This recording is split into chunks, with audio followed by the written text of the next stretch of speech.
ஓம் பூர்வஸ்வஹதக்ஷபிதுர்வரேண்யம் Virgo தேவஸ்ய திமகி தியோ யோ நः பிரச்சோதயாத். ஓம் நமோ பகவதே வாசுதேவாய. பூலோகம் புவலோகம் சுவலோகம் மகலோகம் ஜனலோகம் தபலோகம் சத்யலோகம் அதலம் மிதலம் சுதலம் தலாதலம் தலாதலம் மகாதலம் பாதாளம். நடுவில் இருக்கக்கூடிய லோகம் நம் லோகம். பகவானது திருக்கமல பாதம் பட வேண்டிய லோகம். லோகத்தில் உலகம் என்று எடுத்துக்கொள்கிறோம். 195 நாடுகளுக்கு மேல் உள்ளன. 6500 மொழிகளுக்கு மேல் உள்ளன. ஏகப்பட்ட மதங்கள், ஏகப்பட்ட மொழிகள். இவற்றிற்கு நடுவில் இருக்கக்கூடியதோ நம் நாட்டின் ஒரு சிறு சிறப்பு நடுப்பகுதியில் இருப்பதால் பகவானின் திருக்கமல பாதம் நம் நாட்டில் படும். ஆதலால் நம் நாட்டவர்கள் பிறர் வாழ்வதற்காக வழிவகுக்கக்கூடிய ஆச்சாரியர்களாக இருப்பார்கள் என்பது ஐதீகம். ஆதலால் நாம் சரியான முறையில் இருக்க வேண்டுமென்றால் நாம் முதலில் அண்டஜம், உத்விஜம், ஸ்வேதஜம், ஜராயுஜத்தில் இருக்கக்கூடிய மானுடப்பிரவிக்கு வர வேண்டும். மானுடப்பிரவி என்றால் மானுடனின் கர்மம் என்ன, பகவத் கைங்கரியம், ஞானம் என்ன, நட்புத்தியுடன் நற்செயல்களை யோசித்தல், கர்மயோகம், ஞானயோகம், பிறப்பு இறப்பு, ஆண் பெண் என்பது போல் மிக மிக யோக்கியதையாக வாழக்கூடியவன் நம் பாரத பண்பாட்டில் உள்ள மனிதன். மனிதன் என்பவன் நமக்கு இறைவன். நன்கு தெரிந்து கொள்ள வேண்டும். ஏனென்றால் கலியுகத்தில் மிக மிக மிக மிக வித்தியாசமான மென்டாலிட்டி நிறைய நடக்கிறது. காலப்போக்கில் மனிதனை பகவானே உருவாக்குவான். பகவானே மானுட ஜென்மத்தில் வந்திறங்கி சம்பளம் கிராமத்தில் விஷ்ணு யசஸ்சுமதி தம்பியதேரலுக்கு மகனாய் வந்து மானுட ஜென்மத்தை உருவாக்கி மற்ற உயிரினங்களை அனைத்தையும் அழைத்துச் செல்வான். முதலில் நாம் தெரிந்து கொள்ள வேண்டியது மதங்கள் என்று பார்த்தோமானால் கிறிஸ்தவம், ரோமன் கேத்தலிக், இஸ்லாம், சீக்கியம், புத்தம், யூதம், ஹிந்து, பஹாய், ஏகப்பட்ட மதங்கள். நாம் செய்ய வேண்டியது ஒன்றே ஒன்றுதான். இறைவன் நமக்கு ஒருவன் தானே, தாய் தந்தை போல். ஆதலால் ஒருவனை வழிபாடு மட்டும் செய்வோம்.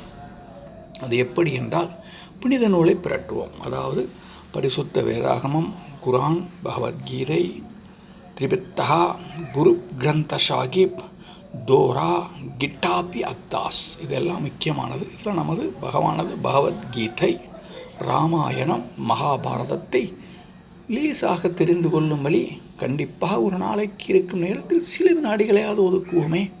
ராமாயணம் என்றால் பாலகாண்டம், அயோத்தியா காண்டம், ஆரண்ய காண்டம், கிஷ்கிந்தா காண்டம், சுந்தர காண்டம், யுத்த காண்டம், உத்தரகாண்டம். வால்மீகி 24,000 ஸ்லோகங்கள் தான் எழுதியிருக்கார்.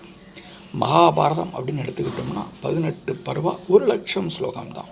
ஆதி பர்வா, சபா பர்வா, ஆரண்யக பர்வா, விராட பர்வா, உத்தியோக பர்வா, பீஷ்ம பர்வா, துரோண பர்வா, கர்ண பர்வா, சல்ய பர்வா, சௌப்திக பர்வா, ஸ்திரீ பர்வா, சாந்தி பர்வா, அனுசாட்சண பர்வா, அஸ்வமேத பர்வா, ஆசிரமவாசிக பர்வா, மௌஷல பர்வா, மகாபிரஸ்தானிக பர்வா, ஸ்வர்காரோகேன பர்வா அப்படின்னு மகாபாரதத்தில் 18 பர்வால 1,00,000 ஸ்லோகங்கள் கொண்டது. யுகத்தில் என்ன அப்படின்னு பார்த்தோம்னா, இந்த யுகத்தில் நாம் ஒன்றும் செய்ய வேண்டாம். அனைத்து புராணங்களும் அடங்கியது ஸ்ரீமத் பாகவதம். 12 கானம், 18,000 ஸ்லோகங்கள் உள்ளது. மகாபாரதத்தில் எடுத்துக்கிட்டோம் அப்படின்னா நாம் தெரிஞ்சிக்க வேண்டியது பெரிய பருவம் என்ன அப்படின்னா வனப்பருவம். 269 அத்தியாயமும் 11,664 ஸ்லோகமும் இருக்குதுல. சிறிய பருவம் அப்படின்னு எடுத்துக்கிட்டோம்னா மகா பிரஸ்தானிக பருவம் 3 அத்தியாயம்தான், 123 ஸ்லோகம்தான். சரி, அதுலேயும் இருந்து பகவானது கீதத்தை தெரிஞ்சுக்கணும் இல்லையா. பீஷ்ம பருவால் இருக்கக்கூடியது பகவத்கீதை. ஹரிநாமத்தை ஜபிக்கக்கூடியது தான் இந்த யுகம். அது அனுசாச்சன பருவத்தில் இருக்கக்கூடியது விஷ்ணு சகஸ்ரநாமம். சகஸ்ரநாமத்தை நித்தியம் செவிக்கணும். கண்டிப்பாக நாம் செவிக்கணும். நமக்கு செவிக்க முடியலன்னாலும் தென்னாருடைய சிவனாக ஈஸ்வரன் சொல்லியிருக்கார், ஸ்ரீராம ராம ராமேதி ரமே ராமே மனரமே சகஸ்ரநாமத துல்லியம் ஸ்ரீராமநாமவரானே என்று நித்தியம் ஒரு நேரம் சொல்லலாமே, ஒன்றும் தவறில்லை. பகவானது கீதத்தை எடுத்து கொண்டோமானால் குருக்ஷேத்திர போர்க்களத்தில் படைகளை கவனித்தல் 46 ஸ்லோகம் இருக்கும். கீதையின் உட்பொருள் சுருக்கம் 72 ஸ்லோகங்கள் இருக்கும். கர்மயோகம் 43 ஸ்லோகங்கள் இருக்கும். உன்னத அறிவு 42 ஸ்லோகங்கள் இருக்கும். கிருஷ்ண உணர்வின் செயல் 29 ஸ்லோகங்கள் இருக்கும்.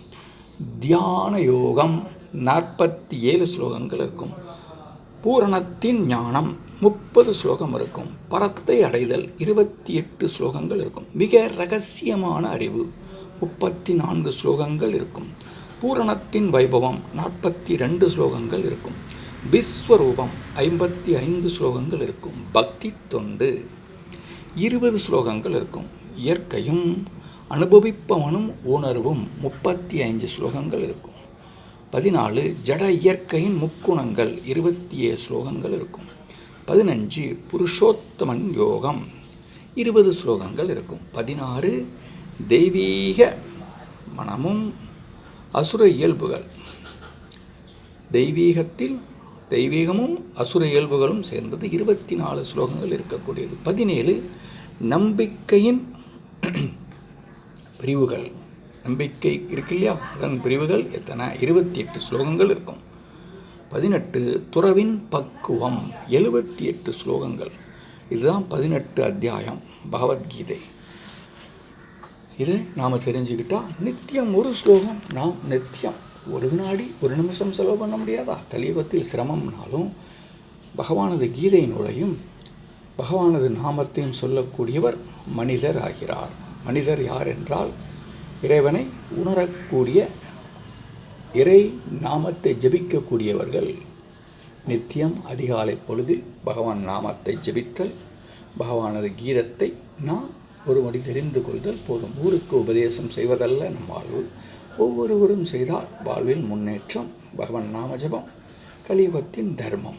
பகவானது கீதம் நாம் தெரிந்து கொள்ள வேண்டியது. ஆதலால் அனைவரும் மற்ற விஷயங்களை அனைத்தையும் விட்டொதுக்கி பிறரை பற்றி பேசுபவர் முறையான பிறப்பில் பிறந்த உயிரினத்தில் அல்ல.